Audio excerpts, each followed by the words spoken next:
liftoff Falcon 9.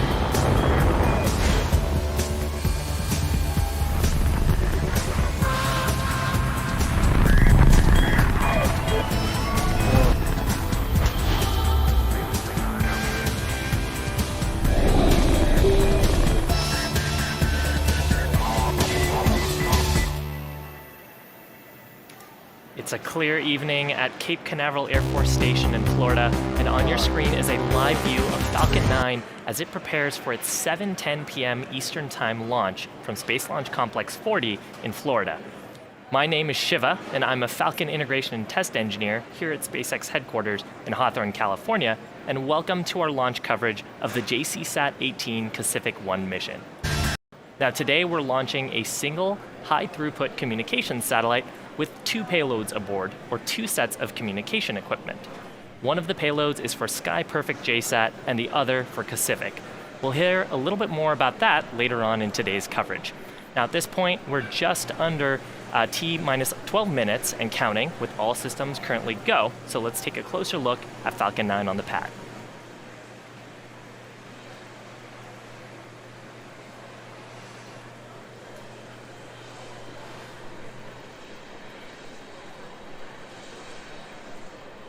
Starting from the base of the rocket and working our way up, we have the first stage, atop that the second stage, and finally at the very top are our payload fairings, which encapsulate the satellite.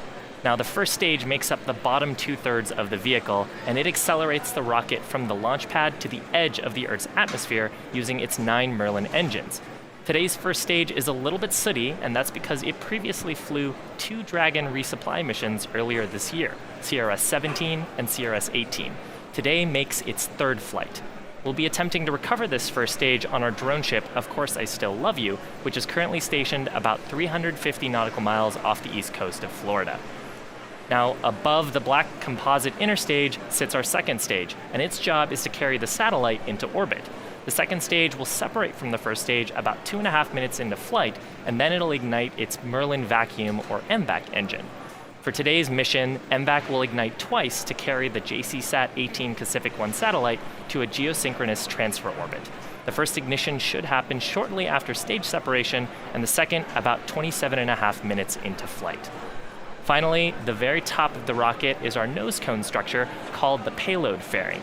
It's 17 feet in diameter, and it protects the satellite from the atmospheric forces, heating, and contamination that occur during liftoff and ascent. Once we're at the edge of space, we'll jettison the fairing halves back to the Earth about 3.5 minutes into the flight. Now we are attempting to recover both the fairing halves today on our recovery vessels, Miss Tree and Miss Chief. Our hope is to catch one of the halves in Miss Tree's net and the other in Miss Chief's. We will not have live coverage of the fairing recovery attempt, but please stay tuned to our social media for updates as we receive them. So with that, let's take a closer look at the rocket and the satellite. Hi, I'm Kate Tice, a Senior Program Reliability Engineer here at SpaceX. We're currently tracking no issues as we count down to our 7:10 p.m. Eastern liftoff time. Falcon 9 rolled out to the pad with the JCSat-18 Pacific-1 satellite around 2 a.m. local time and went vertical at 12:30 p.m. In fact, this is the fastest turnaround we've had to date, just 11 days and roughly 7 hours since our last launch from Space Launch Complex 40. At T-minus 1 hour, the chief engineer held a technical poll, and at T-minus 38 minutes, the launch director held a propellant load launch go, no-go poll.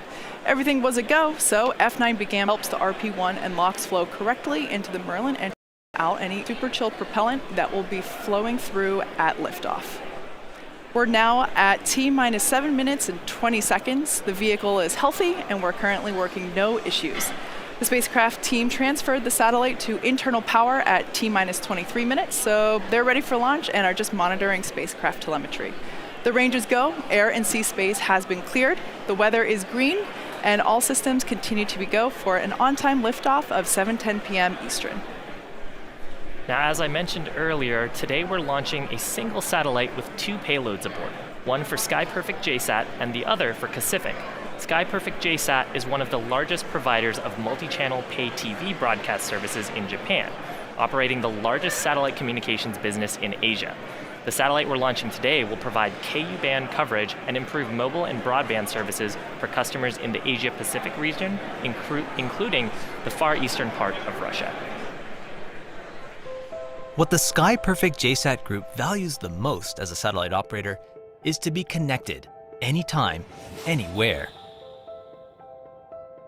We operate and control geostationary satellites at 36,000 kilometers from the Yokohama Satellite Control Center and 2 other control centers nationwide.